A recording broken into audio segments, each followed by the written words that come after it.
அக்கா இந்த காலையில் மீன் வேட்டைக்கு வந்தாங்க பாருங்க. ஒரு ஸ்ட்ரைக்கில் இதே மாதிரி ஓடிடுச்சு, ட்ராகை லூஸ் வச்சுட்டேன்.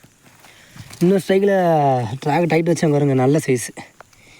அதே மினி ஃப்ராக் தான், மரிசாவோட மினி ஃப்ராகு பாருங்க. மீன் அப்பா கையில் போட்டுருச்சு ஒரு போடு.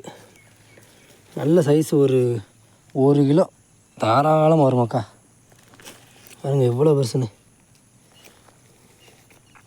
ஏய் கையில் போட்டுறாத, அப்போ மணிக்கு ஒரு கிரிப்பர் ஒன்று வாங்கணுமாக்கா. அச்சை கிரிப்பர் வாங்க மாட்டாமல் அங்கே பாருங்க எவ்வளோ கஷ்டப்பட வேண்டியதாக இருக்குது மீனை பிடிக்கிறதுக்கு. டேங்க அப்பாடி போட்டுருச்சு, கையிலே போட்டுருச்சு. நல்ல சைஸுங்க பாருங்க. அதே ஃபிஷர் கிங் ராடு தான்.